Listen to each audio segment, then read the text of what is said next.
नमस्ते, मैं आप सबका स्वागत करता हूँ। मेरा नाम है विराट राठौर और मैं आईआईटी बॉम्बे से पास आउट हूँ। तो बच्चों हम पढ़ रहे थे सर्कुलर मोशन। तो चलिए शुरू करते हैं। हमने सर्कुलर मोशन में क्या देखा था कि अगर हमारा बैंक्ड रोड है मतलब किसी एंगल पर वो टिल्टेड है तो हमने वी मैक्स निकाला था बच्चों। और उस पर कितना फोर्स लगता है उसके ऊपर भी हमने बात की थी। और हमने बात की थी बच्चों कंजर्वेशन मोमेंटम की। हमने देखा था कि कैसे कोलिजन होता है तो मोमेंटम कैसे चेंज होता है। हमने बात की थी Newton first law of motion की, Newton second law of motion की और Newton third law of motion की। तो चलिए आज हम बात करते हैं सर्कुलर मोशन के टॉपिक को ही हम आगे बढ़ाते हैं। तो चलिए शुरू करते हैं। At this speed frictional force is not needed at all to provide the necessary centripetal force. Driving at the speed of a bank road will cost little wear and tear of the tires. The same equation tell you that for V naught, frictional force will be up the slope and the car can parked only if tan theta is mu s. तो बच्चों क्या होता है tan theta जो आता है बच्चों हमारा वो होता है म्यू एस के बराबर। ठीक है बच्चों, लेस देन म्यू एस। तो ये वैल्यू हमने निकाली थी। तो ये वैल्यू का मतलब क्या होता है बच्चों कि अगर मेरा ये एक है इस तरह से और मैं इधर इस पे रख दूं एक ब्लॉक को, और जैसे ही अगर थीटा है मेरा थीटा सॉरी टेन थीटा बच्चों बराबर है बच्चों म्यू एस के, तो ही जो है हमारा जो ऑब्जेक्ट है वो स्लाइड नहीं करेगा। वो जो है वो क्या नहीं करेगा, वो आगे की तरफ नहीं मूव करेगा, मतलब वो स्लाइड नहीं करेगा। और जैसे ही हम मेरा थीटा जो है बच्चों बड़ा हो जाएगा, जैसे ही थीटा को मैं बड़ा करता रहूँगा म्यू एस से बड़ा हो जाएगा तो ये स्लाइड करना स्टार्ट हो जाएगा। ठीक है बच्चों, तो ये वैल्यू हमेशा याद रखना कि कितने पॉइंट पर जो है हमारा जो है स्लाइड नहीं होता है, वो होता है बच्चों टेन थीटा लेस देन ओ म्यू एस के। अब देखते हैं बच्चों solving problem in mechanics. Problem को हम सोल्व कैसे कर सकते हैं ये कंसेप्ट हम देख लेते हैं। हमें पता है बच्चों the three law of motion are a foundation of mechanics. जो भी तीन लॉ हमने पढ़े थे बच्चों वो काफ़ी ज़्यादा इंपॉर्टेंट यूज होते हैं उनके मैकेनिक्स के अंदर। They allow us to handle a variety of problem, और ये हमें बताते हैं काफ़ी ज़्यादा प्रॉब्लम्स के अंदर ये यूज होते हैं। जैसे कि जिसके अंदर हो मल्टीपल बॉडी, जिसके अंदर बहुत सारी बॉडीज हों, जिसके अंदर फोर्स लग रहा हो, और काफ़ी सारे हम इससे आसानी से इसको हम इक्वेट कर सकते हैं। तो क्या क्या स्टेप होंगे बच्चों अगर हम सोल्व करना चाहेंगे तो हमको सबसे पहले क्या करना होगा, हमें बनाना पड़ेगा draw a diagram of the assembly link support etcetera. तो हम एक अच्छा सा डायग्राम बनाएंगे बच्चों, हम देखेंगे कि कैसे वो सपोर्ट हो रहा है, उसका फ्री बॉडी डायग्राम बनाएंगे, कितना उस पर टेंशन लग रहा है और कितना उस पर कौन कौन सा फोर्स लग रहा है किस डायरेक्शन के अंदर, और फिर अगर हम इक्वेट कर देंगे तो हमारा आंसर जो होगा सही आएगा। तो सबसे पहले मेन मेन स्टेप है बच्चों हमारा डायग्राम बनाना। अगर तुमको कुछ बोला गया है, कोई भी क्वेश्चन दिया है तो सबसे पहले एक रफ डायग्राम तुम बनाना और उसके ऊपर जो है फोर्स इक्वेट करना, और तुम्हें उससे काफ़ी ज़्यादा हेल्प मिलेगी। Choose a convenient part of the assembly as a system. तो हमको देखना पड़ेगा रेफरेंस फ्रेम ऑफ रेफरेंस किसको हम ले रहे हैं बच्चों। ठीक है, कि अगर मेरा ये ऑब्जेक्ट है ये मूव हो रहा है तो हमको इसी फ्रेम ऑफ रेफरेंस से ही सोल्व करने पड़ेंगे सारे इक्वेशन को। ठीक है बच्चों, सारे जो न्यूटन लॉ ऑफ मोशन के हैं हमारे पास जो तीन लॉज हैं, हमें इनके अंदर एक ही reference of frame of reference से लगाने होंगे। चलिए आगे बढ़ते हैं। ट्राई फ्री बॉडी डायग्राम बना देगी बच्चों हम सिस्टम का, और जिससे हम क्या करेंगे बच्चों, हम क्या करेंगे फ्री बॉडी डायग्राम बना के उस पर इक्वेट कर देंगे सारे फोर्सेस जो लग रहे होंगे। क्योंकि सारे फोर्सेस लग रहे होंगे हम उनके डायरेक्शन को लेंगे अच्छी तरह से और फिर हम इक्वेट करेंगे तो हमारे जो अननोन होंगे वो सोल्व हो जाएंगे बच्चों आसानी से। ट्रीट अननोन फोर्स ऐसे वेरिएबल, जो अननोन फोर्स होगी बच्चों उनको वेरिएबल मानिए to be determine using the laws of motion, और उनको हम बता सकते हैं लॉस ऑफ मोशन की वजह से। If necessary repeat the process for different choices of system. अगर ऐसा है जरूरी है बच्चों, अगर मान लीजिए कि तुमको दो तीन फिगर दी गई हैं, दो तीन जो ऑब्जेक्ट दी गई हैं, तो तुम एक एक पर्टिकुलर ऑब्जेक्ट के लिए एक उसकी फ्री बॉडी डायग्राम बनाइए और हमें फिर उसमें इक्वेट कीजिए। ठीक है बच्चों, चलिए आगे बढ़ते हैं। एग्जाम्पल देखते हैं बच्चों, चलिए। A wooden block of mass 2 kg is at rest on a horizontal floor. कह रहा एक वुडन ब्लॉक है बच्चों 2 किलोग्राम का जो कि रेस्ट कर रहा है एक हॉरिजॉन्टल फ्लोर पर। A 25 kg iron cylinder is placed on the top of block and the combined system accelerate down at 0.1 metre पर सेकेंड। कह रहा है बच्चों कि एक वुडन ब्लॉक है बच्चों, मान लीजिए वुडन ब्लॉक बच्चों होता है, मान लीजिए इस तरह से एक वुडन ब्लॉक है 2 किलो का, और हमने क्या किया एक 25 किलोग्राम का क्या रखा हमने, ये है बच्चों इसका मास है बच्चों, mass of iron is equals to 25 kilogram, sorry gram नहीं 25 किलोग्राम।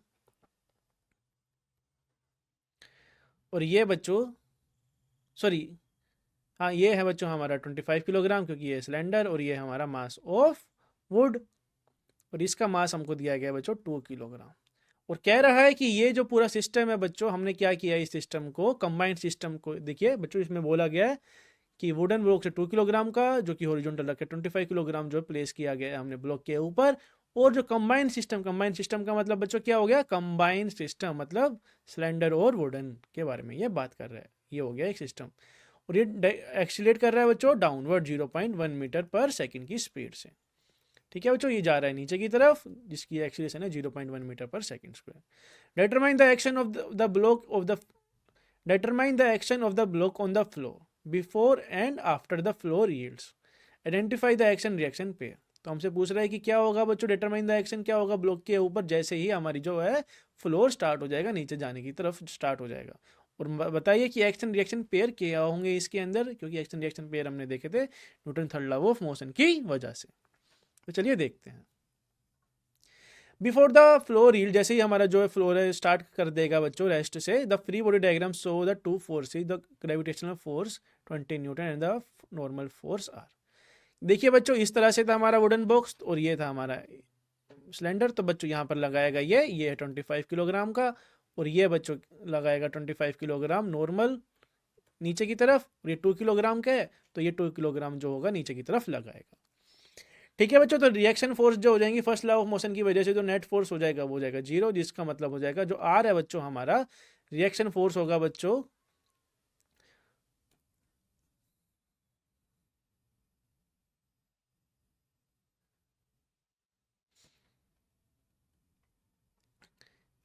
ठीक है बच्चों, जो रिएक्शन फोर्स होगा बच्चों वुडन की वजह से वो होगा, क्योंकि ये है बच्चों 2 किलोग्राम का, तो यहाँ पर जो होगा बच्चों ये लगेगा mg नीचे की तरफ, और एक नॉर्मल लगेगा बच्चों। नॉर्मल क्या हो जाएगा बच्चों हमारा, जिसको हम आर भी बोलते हैं, उसको वो हो जाएगा बच्चों 20 न्यूटन, क्योंकि वुडन की वजह से लगेगा 20 न्यूटन वर्टिकली डाउनवर्ड। ठीक है बच्चों, और इसकी वजह से भी क्या लगेगा, इसकी वजह से लगेगा 250 न्यूटन, और ऊपर की तरफ भी लगेगा 250 न्यूटन। ठीक है बच्चों, नॉर्मल जो अगर हम बोले कि वुडन के ऊपर क्या नॉर्मल लग रहा है। आफ्टर द फोर यील्ड, जैसे ही हमारा जो फ्लोर है बच्चों स्टार्ट करेगा रेस्ट से, system block plus accelerate downward, जो हमारा सिस्टम है बच्चों वो नीचे जाएगा 0.1 मीटर सेकंड की स्पीड से। तो फ्री बॉडी डायग्राम क्या हो जाएगा बच्चों, सो द ग्रेविटेशनल फोर्स, तो हमारा टोटल अगर हम उस सिस्टम को मान रहा हूँ तो बच्चों क्या हो जाएगा 250 25 किलोग्राम का हमारे पास था आयरन सिलेंडर, प्लस और 20 किलोग्राम का क्या 20 न्यूटन का जो फोर्स लगाएगा वो नीचे की तरफ लगाएगा, क्योंकि 2 किलोग्राम जो है mg लगाएगा नीचे की तरफ, तो हमारा नॉर्मल रिएक्शन हो जाएगा 270 न्यूटन। और बच्चों एक क्या होगा, अगर मेरा एक ऑब्जेक्ट है, ये पूरा जो है सिस्टम है ये नीचे की तरफ जा रहा है 0.1 मीटर पर सेकंड की स्पीड से, तो मेरा रिएक्शन जो होगा बच्चों वो हो जाएगा कम। तो मैं मान लेता हूँ कि जैसे ये स्टार्ट जो हुआ, मतलब हमारा जो है फ्लोर जो है पूरा क्या हुआ, एक्सीलेट हुआ नीचे की तरफ, तो मैं बोल सकता हूँ कि 270 जो पहले की तरफ लग रहा था 270 लग रहा था, तो उससे वो कम लगेगा। मान लीजिए कि वो 270 माइनस मैं उसको मान लेता हूँ आर डैश, जो कि किसके बराबर होगा बच्चों, वो होगा सिस्टम इंटू एक्सीलरेशन के, सिस्टम का मास इंटू एक्सीलरेशन। सिस्टम का मास मतलब बच्चों 25 किलोग्राम था हमारे पास सिलेंडर, प्लस 2 किलोग्राम था हमारे पास क्या था बच्चों, वो था हमारे पास वुडन ब्लॉक, और ये दोनों की दोनों जा रही हैं बच्चों नीचे की तरफ, कितनी स्पीड से 0.1 मीटर पर सेकंड स्क्वायर की स्पीड से। तो बच्चों यहाँ से हमारा आ जाएगा नॉर्मल आ जाएगा बच्चों हमारा 267.3 न्यूटन। बच्चों ये क्या बता रहा है हमें, हमने देखा कि पहले केस में जब हमारा था सिस्टम रेस्ट पे था तो हमको दिख रहा था कि जो नॉर्मल है बच्चों वो लग रहा है 270 न्यूटन नीचे की तरफ, पर हमारा जो है नॉर्मल वो हो गया है कम।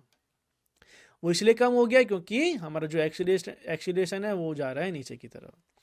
ठीक है बच्चों, ठीक है। और बच्चों अगर मान लीजिए कि अगर ये एक्सीलरेशन से जाए 10 मीटर पर सेकंड स्क्वायर की एक्सीलरेशन से जाए, तो हमारा नॉर्मल कितना होगा, कितना होगा बच्चों, कितना ही नहीं होगा, वो कितना हो जाएगा, हमने देखा हमने 25 प्लस 2 इंटू अगर मैं इधर मल्टीप्लाई कर दूं किससे 10 से, तो ये क्या हो जाएगा बच्चों, नॉर्मल हो जाएगा 270 माइनस 270, क्योंकि 25 प्लस 2 27 इंटू 10 270, तो 270 से कट जाएगा ये। तो मतलब अगर मैं उसको फ्री फॉल कर रहा हूँ बच्चों, तो जो हमारा नॉर्मल होगा वो हो जाएगा बच्चों हमारा 0। The action of the system in 267.3 Newton vertically down. तो इस तरह से हमारा जो होगा एक्शन होगा जो सिस्टम पर फ्लोर की वजह से वो होगा 267.3 न्यूटन वर्टिकली लगेगा वो नीचे की तरफ। ठीक है बच्चों, तो चलिए आगे बढ़ते हैं। ग्रेविटेशनल फोर्स है बच्चों 20 Newton on the block by the earth. 20 Newton लगा रहा है बच्चों जो ब्लॉक है हमारा अर्थ के ऊपर। Gravitational force on the earth by the जो रिएक्शन रहेगा वो होगा बच्चों 20 Newton. Upward force on the floor by the block जो कि है बच्चों हमारा action. Force on the floor by the block जो फोर्स होगा बच्चों फ्लोर के ऊपर ब्लॉक की वजह से वो है हमारा एक्शन। जो फोर्स है बच्चों ऑन द ब्लॉक के ऊपर वो है बच्चों हमारा रिएक्शन। बाय द फ्लोर के ऊपर जो है वो है हमारा रिएक्शन। ठीक है बच्चों, ग्रेविटेशनल फोर्स है बच्चों 270 न्यूटन ऑन द सिस्टम। जैसे हमारा सिस्टम अगर हम उसको कंसिडर कर रहे हैं बाय द अर्थ एक्शन वो है एक्शन बच्चों। Gravitational force on the earth by the system वो हो जाएगा बच्चों रिएक्शन। और ये है बच्चों 270 न्यूटन जो है ऊपर की तरफ लग रहा है। Force on the floor by the system वो होगा बच्चों हमारा action. Force on the system by the floor वो हो जाएगा हमारा reaction. Force on the block by the cylinder वो होगा हमारा एक्शन बच्चों। Force on the cylinder by the block वो हो जाएगा हमारा रिएक्शन। ठीक है बच्चों, इनकी डेप्थ में हम नहीं जाएंगे, इनको तुम खुद से ही कर सकते क्योंकि हमने Newton third law of motion के अंदर काफ़ी ज़्यादा इसके एग्जाम्पल किए थे। चलिए आगे बढ़ते हैं। अब बच्चों हम बात करते हैं बच्चों समरी की। हमने पढ़ लिया है सारा थ्योरी, अभी हम बात करते हैं समरी की। Aristotle view that a force is necessary to keep a body in moving is wrong. कह रहा है कि अगर फोर्स चाहिए रहता है किसी भी ऑब्जेक्ट को मूव करने के लिए, ऐसा गलत है। क्यों ऐसा गलत है बच्चों? हमने सीखा था क्योंकि इन द एब्सेंस ऑफ, जैसे कि अगर उसके अंदर एक अपोजिंग फोर्स ना हो, मान लीजिए कि एक बॉडी को हमने वेलोसिटी स्पीड दी v से और इसके पास कोई अपोजिंग फोर्स नहीं है, मतलब कोई इसके पास फ्रिक्शन फोर्स नहीं है, तो ये इसी स्पीड से ही मूव होने लग जाएगा। ठीक है, in the absence of any opposing force. तो इसका अगर मैं डेफिनेशन बोलूँ तुमको प्रॉपर, तो वो क्या होगा? In the absence of any opposing force, कि अगर उस पर ऊपर कोई अपोजिंग फोर्स नहीं लग रहा है जो उसके मोशन को कम कर रहा है, तो जो बॉडी है हमारी वो कंटिन्यू करेगी, उसके या तो रेस्ट पे रहेगी। वो रेस्ट पर है तो अगर वो मोशन में है तो वो मोशन में ही रहेगी। तो ये हमको फर्स्ट लॉ जो है न्यूटन ऑफ फर्स्ट लॉ हमको ये बताता है। The momentum product of mass and the velocity. Momentum हमको पता है बच्चों, जिसको हम बोलते हैं p, वो होता है बच्चों mass into velocity of a body remain conserve, जो होती है वो रहती है हमेशा conserve of any net force. Law of conservation of momentum, ये होता है बच्चों हमारा law of conservation of momentum. चलिए आगे बढ़ते हैं। Newton first law of motion, the law of inertia. बच्चों Newton first law of motion क्या था बच्चों? Law of inertia. A body at a rest will stay at rest, कि अगर एक बॉडी है वो रेस्ट पर है तो रेस्ट पे रहेगी, अगर वो मोशन में है मोशन में रहेगी। कब तक मोशन में रहेगी? जब तक कि उसके ऊपर कोई दूसरा एक्सटर्नल फोर्स ना लगा रहे हो। ठीक है बच्चों, ठीक है, चलिए आगे बढ़ते हैं। न्यूटन सेकंड लॉ के बारे में भी हमने बात की थी बच्चों। न्यूटन सेकंड लॉ क्या बताता है? वो बताता है हमको law of acceleration. The acceleration of a object is directly proportional to the net force applied to it and inversely proportional to the mass. हमसे क्या बोला गया था बच्चों? जो एक्सीलरेशन है बच्चों हमारी, वो किसके प्रोपोर्शनल होती है बच्चों? वो होती है प्रोपोर्शनल हमारी फोर्स के। और किसके इन्वर्सली प्रोपोर्शनल होती है बच्चों? वो इन्वर्सली प्रोपोर्शनल होती है उसके मास के। तो मैं क्या लिख सकता हूँ? ए को मैं लिख सकता हूँ F डिवाइडेड बाय। तो ये हमको सेकंड लॉ ऑफ मोशन बताता है कि नेट एक्सीलरेशन क्या होती है बच्चों? हमारी net force divided by total mass. ठीक है बच्चों, ये था हमारा Newton second law of motion. चलिए आगे बढ़ते हैं। अभी देखते हैं Newton third law of motion. ये भी हमने पढ़ा था बच्चों, जो कि था एक लॉ ऑफ एक्शन और रिएक्शन। ये होता है बच्चों किसका लॉ होता है बच्चों? ये लॉ होता है एक्शन और रिएक्शन की। हमारा जब भी कोई एक्शन होता है तो उसके पीछे कोई ना कोई रिएक्शन रहता है। जैसे गन के केस में हमने देखा था कि अगर हमारी बुलेट जो है वो फायर हो रही है तो वो हो गया बच्चों हमारा एक्शन, पर जो हमारी जो गन होती है वो करती है रिबाउंड बैक, रिकॉइल करती है, वो उसे हम बोलते हैं बच्चों reaction. For every action there is an equal और अपोजिट रिएक्शन, कि जैसे हमने गन के केस के अंदर देखा था कि बच्चों ये मैंने जो गन है ये जैसे फायर करेगी, जितना फोर्स ये बच्चों लगाएगी इसके ऊपर उतना ही फोर्स ये लगाएगी उल्टी डायरेक्शन में और अपोजिट डायरेक्शन के ऊपर। और ये साथ ही साथ होती है, साइमल्टेनियसली होती है ये, कि अगर इस पे लग रहा है बच्चों तो इस पे भी ये लगेगा, इक्वल और अपोजिट फोर्स लगेगा। अपोजिट रिएक्शन और रिएक्शन सेम रहेंगे, पर वो होंगे बच्चों अपोजिट डायरेक्शन के अंदर। ठीक है बच्चों, तो चलिए आगे बढ़ते हैं। ये देख लेते हैं बच्चों हम कि क्वांटिटी कौन कौन सी है इसके अंदर। Momentum, force, impulse, static friction, kinetic friction, इनके बारे में हमने पढ़ा था। मोमेंटम का बच्चों सिंबल होता है P, और इसको ये यूनिट होती है बच्चों kg मीटर पर सेकेंड और न्यूटन सेकेंड, क्योंकि मोमेंटम को हम लिखते हैं बच्चों mv। ठीक है, m की क्या होती है बच्चों? वो होती है kg, और वेलोसिटी की होती है बच्चों मीटर पर सेकंड। तो इस तरह से हम इसको डिफाइन कर सकते हैं। ठीक है बच्चों, और डायमेंशन होता है बच्चों इसका mL/T⁻⁻1, क्योंकि इस केस के अंदर मैं देखूं तो केजी को मैं लिखूंगा m, क्योंकि केजी की रहती है m, मीटर पर सेकंड मतलब L/T⁻⁻1। ठीक है बच्चों, ठीक है। और ये मोमेंटम होता है बच्चों, ये होती है हमारी वेक्टर क्वांटिटी, मतलब इसके पास डायरेक्शन तो है ही है, और इसके पास मैग्नीट्यूड तो है ही है इसके पास, और डायरेक्शन भी इसके पास होता है, क्योंकि हमने पता है p होता है बच्चों mv और v होता है हमारा एक वेक्टर क्वांटिटी। अभी देखते हैं फोर्स के बारे में। फोर्स को हम रिप्रेजेंट करते हैं बच्चों, इसका सिंबल होता है कैपिटल F, और इसको हम मेजर करते हैं बच्चों न्यूटन के अंदर। जैसे mass into acceleration, mass into acceleration L/T⁻², ये होता है बच्चों इसका डायमेंशन। और इसको सेकंड लॉ ऑफ मोशन से हमने क्या देखा था कि फोर्स जो होता है बराबर होता है मास इंटू एक्सीलरेशन के। ये हमें पता था, सेकंड लॉ ये हमारा डिफाइन होता है इस तरह से। इंपल्स क्या होता है बच्चों, इंपल्स को बच्चों हम डिनोट करते हैं J से, और इसकी यूनिट होती है बच्चों kg मीटर पर सेकंड, और इसको हम लिखते हैं न्यूटन सेकंड। ये होती है बच्चों हमारी क्या, ये बेसिकली हमारी होती है चेंज इन मोमेंटम। तो इसकी जो यूनिट होती है ये सेम रहेगी इसकी यूनिट से, मोमेंटम की यूनिट से। और इसका जो डायमेंशन रहेगा बच्चों, वो डायमेंशन सेम रहेगा किसके डायमेंशन से, वो रहेगा बच्चों मोमेंटम के डायमेंशन से सेम रहेगा। इंपल्स को हम डिफाइन करते हैं फोर्स इनटू टाइम से, या चेंज इन मोमेंटम से भी उसको हम डिफाइन करते हैं। अब बात करते हैं बच्चों हम स्टैटिक फ्रिक्शन की, उसको हम रिप्रेजेंट करते हैं Fs से, और उसकी स्टैटिक फ्रिक्शन की जो वैल्यू होती है, यूनिट होती है बच्चों, वो न्यूटन होती है, और इसको हम बोलते हैं mL/T⁻², इसकी डायमेंशन होती है। और स्टैटिक फ्रिक्शन होती है बच्चों, वो वेरी करती है, उसकी जो मैक्सिमम वैल्यू होती है वो होती है बच्चों हमारी μSn। और अगर कोई भी फोर्स लग रहा हो, छोटा सा छोटा फोर्स लग रहा है, पर ऑब्जेक्ट जो है हमारी मूव नहीं हो रही है, तो इसका मतलब ये नहीं कि उसके ऊपर फ्रिक्शन एक्ट नहीं कर रहा है, इसका मतलब ये है कि उसके पास जो स्टैटिक फ्रिक्शन है वो उतनी ही फ्रिक्शन को बैलेंस कर रहा है। और जैसे ही हमारा अगर मोशन होने लगे, कि हमारा मोशन वैसे कि हमारी ऑब्जेक्ट जो है मूव होने लगे, तो एफ के जो हो जाएगा बच्चों, वो हो जाएगा हमारा म्यू के एन, और ये रहता है बच्चों कांस्टेंट, ये चेंज नहीं होता है। काइनेटिक फ्रिक्शन जो होता है चेंज नहीं होता है, और ये तभी होता है जब हमारा ऑब्जेक्ट जो है मूव हो रहा है। ऐसे क्वेश्चन तुमको मिल सकते हैं बच्चों जहाँ पर तुमको म्यू एस और म्यू के दोनों दिए गए हो, पर अगर तुमको बोला गया है कि हमारी जो है ऑब्जेक्ट वो मूव कर रहा है, तो हमको एफ के म्यू के ही लेना पड़ेगा, कंसीडर करना पड़ेगा। म्यू एस तभी लेंगे जब हमारी जो स्टैटिक फ्रिक्शन है, जो हमारा ऑब्जेक्ट है, वो रेस्ट पे रहेगा। इस इन दोनों चीज़ों में बच्चों कंफ्यूज मत होना। चलिए आगे बढ़ते हैं। पॉइंट्स टू बॉन्डर, तो बच्चों देखते हैं कि कौन कौन से पॉइंट जो तुमको याद रखने चाहिए, तो देखते चलिए शुरू करते हैं। Force is not always in the direction of motion, ये कुछ कुछ बच्चों पॉइंट है, समरी है, तो तुमको ये याद होनी चाहिए, कुछ कुछ पॉइंट है। तो चलिए देखते हैं। Force is not always in direction of motion, कह रहे हैं फोर्स जो है हमेशा डायरेक्शन ऑफ मोशन में नहीं रहता, डिपेंड करता है वो किस पे, सिचुएशन पे। F may be along V, opposite to V, normal to V, or may some other angle with V. In every case, it is a parallel to the acceleration. कह रहे कि फोर्स है बच्चों, जो हमारी फोर्स लगती है हमारी, वो कैसे भी लग सकती है, क्योंकि हमने देखा था कि नॉर्मल फोर्स लगता है हमारा ऊपर की तरफ, फ्रिक्शन फोर्स लगता है इधर, और मान ले कि तुमने फोर्स लगा दिया इधर, तो ये हमको क्या डिपेंड करता है, ये डिपेंड करता है नेट फोर्स के ऊपर की। किसी पर्टिकुलर डायरेक्शन के अंदर तुम देख रहे हो, तो हमको उसके अंदर नेट फोर्स लेना पड़ता है, उसको पैरेलल करना होता है उसके एक्सीलरेशन के केस के अंदर। ठीक है बच्चों, तो चलिए आगे देखते हैं दूसरा पॉइंट। दूसरा पॉइंट है कि if v equals to zero, कह रहा है कि अगर हमारी स्पीड ही जीरो है एट किसी इंस्टेंट पे, if the body is momentarily at rest, मतलब बॉडी जो हमारी रेस्ट पर, इसका मतलब ये नहीं है कि उसके ऊपर फोर्स या एक्सीलरेशन उसकी जीरो है। ठीक है बच्चों, कि मान लीजिए कि अगर हमारा जो ऑब्जेक्ट है वो रेस्ट पर है, इसका मतलब ये नहीं है कि इसके ऊपर एक्सीलरेशन जो है, इसकी जो फोर्स है वो जीरो है, ऐसा नहीं होगा।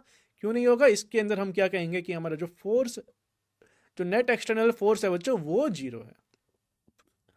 ठीक है बच्चों, और तुम अगर बात करो एक्सीलरेशन की, तो बच्चों हमने देखा होगा कि अगर हम ऑब्जेक्ट को, किसी भी पार्टिकल को, किसी भी बॉडी को अगर हम ऊपर की तरफ फेंकें, तो क्या होता है, किसी हाइट पे वो क्या हो जाता है, उसकी वेलोसिटी हो जाती है जीरो। पर इसका मतलब ये नहीं है कि इसके ऊपर एक्सीलरेशन नहीं है, इसका एक्सीलरेशन होता है बच्चों जी। ठीक है बच्चों, तो ये यहाँ पर हम कंसिडर करते हैं। फॉर एग्जाम्पल मैंने ball throne upward reaches it maximum height, जैसे ही वो उसकी मैक्सिमम हाइट पे हो जाएगी, उसकी वेलोसिटी तो हो जाती है जीरो, पर जो फोर्स होता है उसके ऊपर लगता है mg नीचे की तरफ, और जो एक्सीलरेशन होती है उसकी वो जीरो नहीं होती है, बल्कि वो होती है g का मतलब होता है बच्चों एक्सीलरेशन ड्यू टू ग्रेविटी, जो होती है हमारी 9.8 मीटर पर सेकेंड स्क्वायर। चलिए बच्चों, ये कुछ कुछ पॉइंट्स है, तो चलिए देखते हैं और points. Force on a body at a given time is determined by the situation at the location of a body at a time. Force on a body मतलब जब भी फोर्स लगे बॉडी पर बच्चों किसी टाइम के अंदर, वो डिपेंड करती है डिटरमाइन मतलब कि डिपेंड करेगी कि वो सिचुएशन, उसकी जो लोकेशन है वो चेंज हो रही है कि नहीं हो रही है किसी टाइम के बाद। Force is not carried by the body from it earlier history of motion, the movement after a stone is released out of an accelerated train, there is no horizontal force acceleration of the stone if the effect of the surrounding air are neglected। कह रहा है कि बच्चों अगर हमारी एक train है बच्चों, तो हमारा जो फोर्स होता है वो बच्चों रहता है फ्रेम ऑफ रेफरेंस के अंदर। मान लीजिए कि अगर तुम यहाँ पर देखोगे, अगर ये एक्सलेशन से मूव हो रही है और इसके अंदर कोई पर्सन है और तुमने क्या किया, एक स्टोन को ऊपर की तरफ फेंका और अपने हाथ में कैच कर लिया, तो तुमको क्या दिखेगा खुद के रिस्पेक्ट में कि ये जो है हमारा स्टोन जो है रिलेटिवली पोजिशन चेंज नहीं कर रहा है और ये तुम्हारे हाथ में ही आके गिर रहा है। Stone then has a vertical force of gravity. ठीक है बच्चों, तो चलिए आगे बढ़ते हैं। In the second law of motion, हमें पता है बच्चों सेकेंड लॉ ऑफ मोशन हमको क्या बता रहा था, वो बता रहा था कि फोर्स जो होता है वो बराबर होता है एम ए के, जिसके अंदर एफ स्टैंड करता है बच्चों net force due to the all material agency external to the body, और ये फोर्स बच्चों होता है हमारा एक्सटर्नल फोर्स, मतलब नेट एक्सटर्नल फोर्स।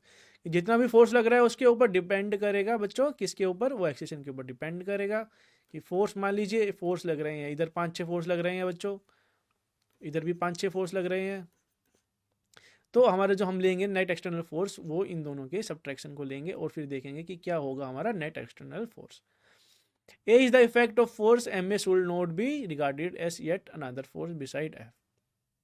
ठीक है बच्चों, तो इससे ए हमारा आ जाता है, हमारा नेट एक्सीलेशन आ जाता है। The centripetal force should not be regarded as yet another kind of force, it is simply name given to the force that provide inward radial acceleration to the body in circular motion। तो हमने देखा था centripetal force बच्चों कि क्या होता है, acceleration जो होती है बच्चों हमारी वो रहती है इनवर्ड, रेडियल इनवर्ड, और हमको क्या फील होता है कि हम जो है जैसे ही एक सर्कुलर परफॉर्म करते हैं तो हमको लगता है कि हमारी बॉडी जो है आउटवर्ड डायरेक्शन में जा रही है, जो कि बैलेंस करता है सेंट्रीपिटल फोर्स को, अगर हम सर्कुलर मोशन के अंदर क्या करें, मोशन करें। We should always look for some material force like tension, gravitational force, electrical force, friction, etc. are the centripetal force in any circular motion। तो सेंट्रीपिटल मतलब इसमें ये क्या कह रहा है बच्चों कि अगर हमारा जो ऑब्जेक्ट है वो सर्कुलर मोशन के अंदर परफॉर्म कर रहा है, मान लीजिए कि एक चार्ज है ये, या ये कोई दो मास है बच्चों, जैसे हमारा जैसे अर्थ प्लैनेट सिस्टम होता है, तो क्या होता है कि इन दोनों के बीच का जो ग्रेविटेशनल फोर्स होता है वो किसको बैलेंस करता है, इसके सेंट्रीपिटल एक्सीलरेशन को, इसके सेंट्रीपिटल फोर्स को। कि ये जो ऑब्जेक्ट है इधर ये लग रहा है बच्चों mv²/r, मान लीजिए कि ये स्पीड v से जा रहा है, तो हम देखने को मिल जाता है कि कभी कभी जैसे इस केस के अंदर हम क्या देख रहे हैं कि इसके अंदर लग रहा है हमारा ग्रेविटेशनल फोर्स, और ये जो है हमारी ऑब्जेक्ट जो है सर्कुलर मोशन परफॉर्म कर रही है, और इन दोनों के बीच में भी कोई कॉन्टैक्ट नहीं है। उसी केस के अंदर अगर हम देखें एक बैंक रोड बच्चों, कि हमारा एक बैंक रोड है, तो उसके अंदर भी केस में क्या रहता है कि हमारा फ्रिक्शन एक्ट करता है और जो कि बैलेंस करता है हमारे सेंट्रीपिटल फोर्स को। उसी तरह से अगर एक तुम चार्ज अगर यूज़ करोगे तो वो हो जाएगा बच्चों हमारा इलेक्ट्रिकल फोर्स। तो ये सर्कुलर मोशन के अंदर ही काफ़ी ज़्यादा हेल्पफुल होते हैं। ठीक है बच्चों, तो चलिए आगे बढ़ते हैं। स्टैटिक फ्रिक्शन जो होता है बच्चों हमने देखा है कि वो होता है सेल्फ एडजस्टिंग फोर्स, जैसे कि अगर तुम धीरे धीरे फोर्स बढ़ाते रहोगे, जैसे उसकी मैक्सिमम वैल्यू पे वो पहुंचेगा जो कि होती है हमारी μSn, तब तक कि वो रेस्ट पर रहेगा, और जैसे तुम इससे ज़्यादा दे दोगे तो वो हमारी जो है क्या हो जाएगी, हमारा ऑब्जेक्ट है मूव होने लग जाएगा और उस पर लगने लग जाएगा kinetic friction. Do not put Fs equal to μSn without being sure that the maximum value of static friction is coming into play. तो बच्चों ये याद रखना कि Fx की जो वैल्यू होती है वो μSn के बराबर नहीं होती है, वो होती है सेल्फ एडजस्टिंग फोर्स, मतलब वो धीरे धीरे क्या होती है अपनी इंक्रीज करती है। ये होती है बच्चों हमारी मैक्सिमम वैल्यू, इसमें हमेशा ध्यान रखना। ठीक है बच्चों, तो चलिए आगे बढ़ते हैं। द फैमिलियर इक्वेशन हमको पता है बच्चों mg होता है बच्चों r, जो बच्चों हमारा होता है नॉर्मल रिएक्शन किसी भी बॉडी पर। अगर कोई हमारी जो बॉडी कोई भी बॉडी है टेबल के ऊपर रखी है तो उस पर जो रहेगा हमारा जो नॉर्मल रिएक्शन रहेगा वो बराबर हो जाएगा बच्चों वेट के। अगर ये तभी होगा जब हमारा जो बॉडी है वो इक्विलिब्रियम में है।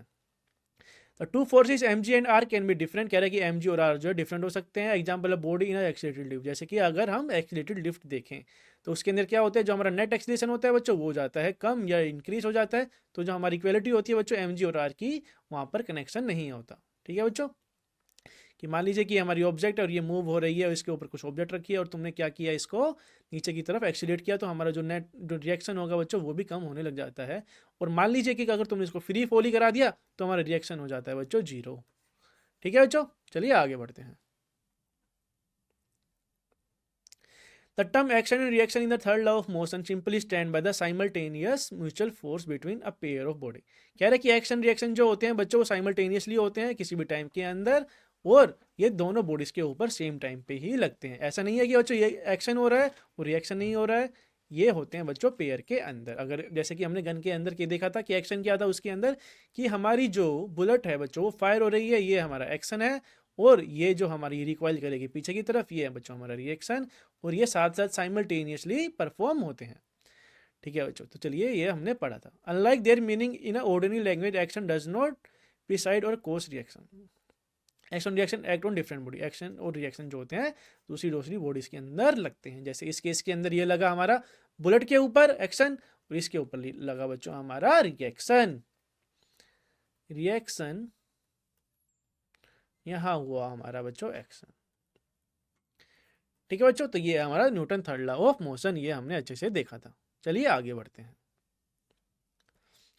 The different term like friction, normal reaction, tension, air resistance, viscous drag, thrust, buoyancy, weight, centripetal force all stand for a force in a different context. कह रहा है बच्चों जो फ्रिक्शन होती है बच्चों वो होती है हमारी फोर्स जो कि करती है अपोज।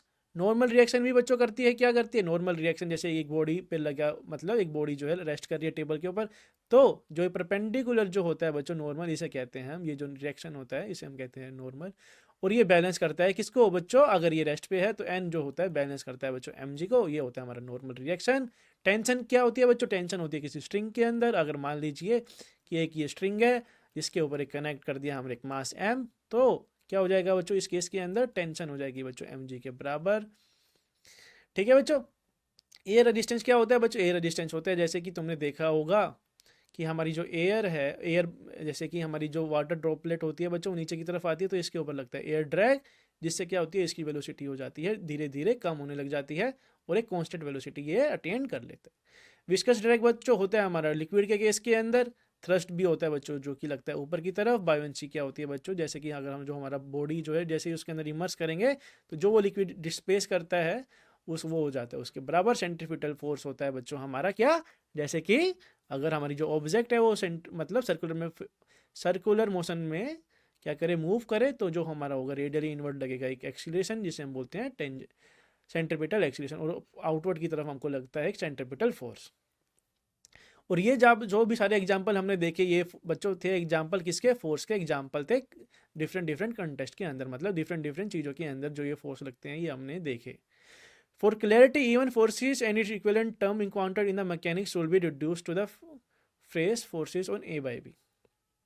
ठीक है बच्चों, तो हम इसको इस तरह से भी इसको हम डिफाइन करते हैं कि force A on by B, या मतलब कि A की वजह से जो फोर्स लग रहा है B की तरफ, या B की भी जो फोर्स लग रहा है A की वजह से, इसको हम इस तरह से डिफाइन करते हैं। चलिए आगे बढ़ते हैं। For applying the second law of motion, there is a no conceptual distinction between inanimate और animate object. तो बच्चों सेकंड लॉ हमने देखा कि ये किसी के ऊपर भी लग सकते हैं, मतलब अगर वो मतलब लिविंग थिंग भी हो या नॉन लिविंग थिंग हो वो किसी के ऊपर भी लग सकता है। Newton second law of motion, अगर तुमने किसी को भी फोर्स दिया तो वो एक्सीलरेट करेगा अगर उसके ऊपर कोई नेट एक्सटर्नल फोर्स, उसको अगर हमको एक्सेलेरेशन निकालना है तो हमको क्या करते थे? Net external force divided by mass. ठीक है बच्चों, तो इस तरह से हम ये डिफाइन करते हैं। An animate object such as human also require an external force to accelerate. वैसे बच्चों अगर हमको मूव कराना हो तो हमको क्या करना पड़ेगा? किसी को फोर्स देना पड़ेगा, उससे हम एक्सीलरेट हो जाएंगे। For example, without the external force of friction we can not walk on the ground. मतलब अगर हम फ्रिक्शन ना ही हो बच्चों, हमारे किसके बीच में, सरफेस के बीच में फ्रिक्शन ना हो तो हम क्या करेंगे? मूव ही नहीं करेंगे। फ्रिक्शन फोर्स बच्चों हमारा लगता है बैकवर्ड की तरफ।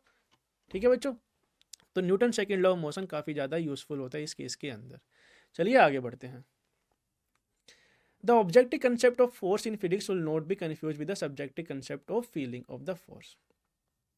तो बच्चों जो हमारा होता है मैरी गो राउंड होता है बच्चों, तो हम क्या देखते हैं? हमारी जो बॉडी होती है वो क्या करती है? एक फील करती है फोर्स कि हमारा सेंट्रीपिटल एक्सीलरेशन होता है वो लगता है इनवर्ड की तरफ, मतलब उसके सेंटर की तरफ। अगर हमारा जो ऑब्जेक्ट है वो मूव हो रहा है सर्कुलर मोशन के अंदर, और हमें फील होता है एक क्या फील होता है कि हम पीछे की तरफ जाने वाले होते हैं, जिससे हम बोलते हैं सेंट्रीपिटल फोर्स।